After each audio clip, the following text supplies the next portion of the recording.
The next step in our journey through talking about circles is going to be about the angles that can be created both inside and on and around them, along with the relationships those angles have with the arcs that are created. So there is a lot to talk about, both conceptually and definition-wise, so we're going to get rolling right away. So the first thing, and this is what we already know, is one of the angles that can be created inside circles, and that's our central angle. I'm going to give us what I'm going to categorize as 4 different situations, so a lot of different situations, but this is our most basic one, which is the central angle, which just has an angle whose vertex is the center of my circle. I could also talk about circles and this is going to take a long time if I can't draw circles, circles who have angles that are inside of them someplace, so this vertex isn't necessarily at the center. I can also have circles whose angles and are actually on the circle. The vertex is on the circle.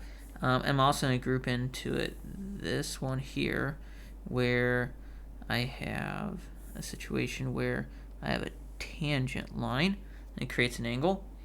I can also then have angles that are outside of circles, and so that can look like this situation, or it could look like, that's a bad one, or it could look like this situation. Nope, I wanted to make that tangent. That's better. Or it could look like this situation here, but I'm going to need a better circle for it. I bet you there's a circle drawing tool that I just haven't found yet. Oh well. Alright, so here are all my different possible situations for where I can have angles at. And so our goal is to figure out, because there exists one for each of these, the relationship between the angles and the arcs they create. So our first one, let's start over here on the left. We already know this one. This is a central angle where the vertex of my angle actually lies on the center of the circle. And we know that the relationship that exists here is this is a one-to-one relationship. Whatever the measure of that angle is the measure of the arc that is created. It's 1-to-1. So if this is 36 degrees, the arc is 36 degrees. This is 90 degrees, the arc is 90 degrees. So our next situation then, these are just going to be called, we don't have a special name for these. These are just angles that are inside of circles. So what's the relationship that exists between the arcs that are created and the angles themselves? So, well, number one, we should notice the fact that obviously these are vertical angles, and so they're going to be congruent. So the interesting thing, though, is the fact that they create 2 arcs. In this case, one is much larger than the other. So how can we find a relationship here? So what we're actually going to jump to is look at the GeoGebra here. So here's what I have going on. I went ahead and made a circle that I can move around, and then I've created 2 lines that pass through it, and we're going to look at the different arcs that are created. Now, the unfortunate thing about GeoGebra is it doesn't give me an option to take the measures of arcs. It just gives me the option to take the measure of angles. And so these angles that I have in here are actually central angles, and what you'll see here is that when I move it, they'll stay centralized here, but they're really measuring the measure of arc EF and of GH. So, as of right now, I've got this lined up so that my angle, my 2 lines, pass through my center. And so you'll notice that these are the same measure, both 44.2-ish, rounding, so slightly off. But the arc that's created and then the angle of which are here are exactly the same. So what happens if I move this then? So let's say I didn't want to move that. I want to move my circle. Okay, so what happens if I start moving this? So if I start moving this, what we're going to notice is that, okay, so this measurement right here, the 66.7, is a measure of arc EF. And this 19.6 is the measure of arc GH. And what we'll notice is, didn't want to move that, is that now that I've actually changed my angle measures, or no, I haven't. I guess they're still the same. Both about 43.2. One gets smaller while the other gets bigger. And the question is, do they get bigger at the same rate? Well, let's try and find a nice number here. That's very nice. So 14.1 and let's see, 72.2. So that gives me 86.3. if I move this a little bit closer, do I get the same thing? So I add these up, I get, let's see, 85, 86.2, which maybe is the same thing, it's just my rounding's off. If I add these together, 30.1 and 56.2, I get, well, 86.3. So it would appear that my arcs always are going to add to be the same thing. So while one does get bigger, the other gets smaller. And so they'll always add to be the same if I'm keeping this angle in the middle the same, keeping it constant. Okay. So what's going on here, and what I'm going to tell you is going on here, is the fact that whenever I have these angles inside of my circle, these angles are what I'm going to say are responsible for the same amount of degrees as they were when they were a central angle. So if you can imagine me moving these lines back and forth, they're going to be responsible for the same number of degrees. And so when one goes up there, it goes down. And so that means that their average, though, so if I call this one A and I call this one B, and I'm going to call my angle in here C because it's the same for both, the measure of this angle should just be the average of the two arcs that are created, because as one goes up, the other one has to go down to compensate for it. So that's the relationship here between my arcs and my angles. A plus B over 2, the average is going to be equal to C here. Okay, so that's option number 2. I got my central angle. Here, let me, just as long as I have an equation for each, A equals B here. And then when I have my angle inside of the circle and it's not a central angle, it'll just be the average of two arcs that I created, which was obviously true for my central angle as well. It's just that my two arcs were going to be the same, and so the average of number that's itself is just going to be itself again. Okay, so that's 2 out of the way. Option 3 then, what happens when the vertex of my angle is actually on the circle itself? Well, let's jump back to GeoGebra here and see what it has to say. So when I do this, okay, so let me move. What did we say these always add up to? About 85.3? 86.3, yeah. So when I do this, when I move my, let's see if I can get it to 0 or really close to 0. There you go. I get 86.3, which is probably not totally surprising, because my two angles, once again, should always be, they're responsible for the same amount of arc measure as they always were. It's just now one of them 0. And so it's still an average here. It's still an average, just that one of the angles is 0. And so what this simplifies down to, let's go back to our notes. Let's go back to the notes. Is that, okay, so when I have this, and oh, by the way, we call this an inscribed angle. Inscribed angle. What's going to happen is that if I call this C and this A, that C is still going to be the average of the two arcs that it creates, just that one of them is 0. So A over 2, or A plus 0 over 2 equals C, or in other words, C is just equal to A over 2. So this angle will be half the measure of whatever the arc that is it creates. And oh, by the way, we have a name for that too. It's called the intercepted arc. So this is the intercepted arc here, and this is the inscribed angle here, inscribed angle. And inscribed angle is just referred to whenever I have my angle and the vertex is on the circle, but you'll hear me say intercepted arc a lot whenever I'm talking about, for example, this is an intercepted arc, or this is an intercepted arc. Okay, so the second possibility, though, is, well, what if my inscribed angle isn't really an inscribed angle because it's not completely within the circle? It instead has this tangent.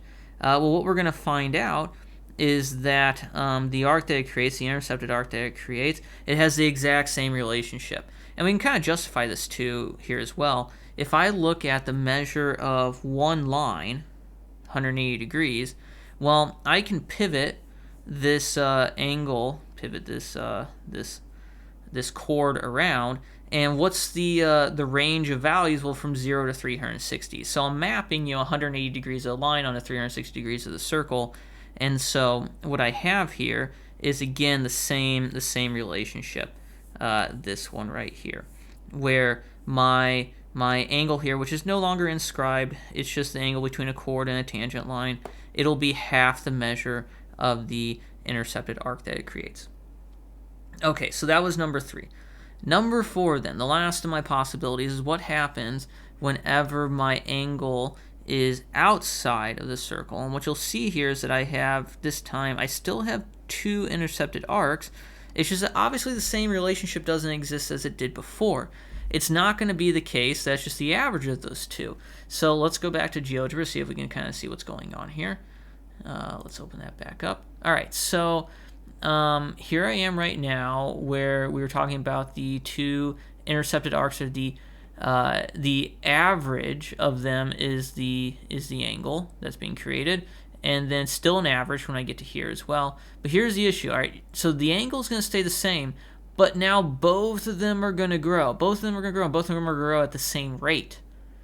So if I were to do some quick math here, 112.2, so they both increased at the same rate. So if I were to take 26 away from both of them, what I would be left with is, well, 86.2 again.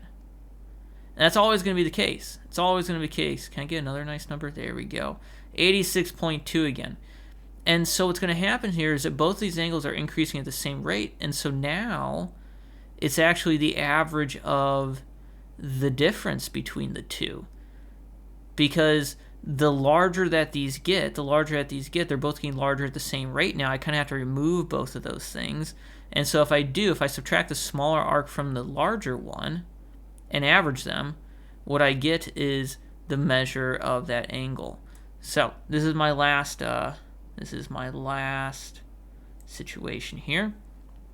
And so if I call this A again, I call this B, and then I call this angle right here C, what'll be the case is that, so I need to subtract them now. So A minus B, so the difference of those 2 divided by 2 will be equal to my angle measure C. And that is true for this situation here when I've created 2 chords. It's true for this situation here when I have 1 secant line and 1 tangent, and it's also true here whenever I have 2 tangent lines. This will be the case for all 3 situations. So I have a whole bunch of different things going on here, but really 4 key situations. I have my central angles, which is just 1 to 1, where the measure of my central angle is the measure of the intercepted arc.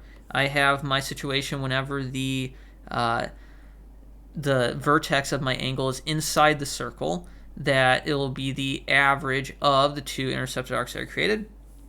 I have my inscribed angle, whenever my vertex of my angle is actually on the circle, it'll still be an average. It's an average between the intercepted arc and the 0, and so it'll be half the measure of that angle. And last but not least, I have still an average. It's just that this B value, the larger that this B value gets, the smaller that this angle here becomes.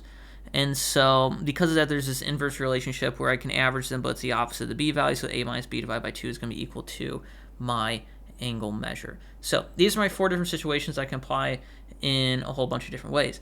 And so this is just the start.